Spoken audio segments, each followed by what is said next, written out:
Hello friends, ഒത്തിരി സ്വപ്നങ്ങൾ serial പ്രൊമോയിലേക്ക് എല്ലാ കൂട്ടുകാർക്കും സ്വാഗതം. അങ്ങനെ തന്നെ ഹരിത വിക്രമിനോടായിട്ട് പറയുന്നുണ്ട് കേട്ടോ. രണ്ടാളുകൾ വന്നിട്ട് എന്തരം മരിച്ചു എന്നുള്ള രീതിയിലാണ് കേട്ടോ പറഞ്ഞുകൊണ്ട് നടക്കുന്നത്. അങ്ങനെ വിക്രമിനോട് പറയുന്നുണ്ട്, വസുന്ധര നമ്മുടെ ശത്രു, പൊതുശത്രു, അവൾ മരിച്ചു എന്ന് പറയുന്നു കേട്ടോ. അങ്ങനെ തന്നെ ആകെ ഞെട്ടലോടുകൂടി നിൽക്കാം. പിന്നെ കുറച്ച് സന്തോഷമുണ്ട് കേട്ടോ. ഇത് സത്യമാണെന്നൊന്നും അറിഞ്ഞിട്ടില്ല എങ്കിൽ പോലും നേരത്തെ തന്നെ പറഞ്ഞതാണ്. അതിനുശേഷം തന്നെ വീണ്ടും ഇനാഗുറേഷൻ ചടങ്ങ് ആരംഭിക്കാനായിട്ട് പോകുന്നു കേട്ടോ. അപ്പോഴത്തേനും അവിടെ നിന്ന് മാറുന്നില്ല. എന്തായാലും ഇന്ന് വർഷയെ പിടികൂടിയിട്ട് തന്നെ കാര്യം എന്ന് പറഞ്ഞിട്ട് തന്നെ വിവേക് അവിടെ നിൽക്കുന്നത്.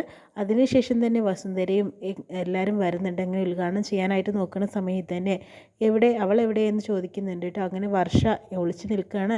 അവളില്ലാതെ ഞാൻ ഇവിടെ ഉദ്ഘാടനം ചെയ്യില്ല എന്ന് കർശനമായി പറയാം കേട്ടോ വസുന്ധരാദേവി.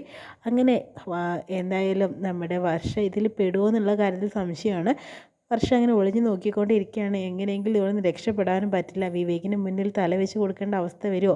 വിവേകാണെങ്കിലും അതിനായിട്ട് വെയിറ്റ് ചെയ്തുകൊണ്ടിരിക്കുകയാണ്. ഇപ്പോൾ അവളുടെ കള്ളക്കളി പൊളിയും, അവൾ ഇങ്ങോട്ട് വരട്ടെ എന്ന രീതിയിൽ തന്നെ കേട്ടോ. അങ്ങനെ വിവേകും വർഷയും ചിലപ്പോൾ കണ്ടുമുട്ടാനായിട്ടുള്ള സാധ്യത വളരെയധികം കൂടുതലാണ്.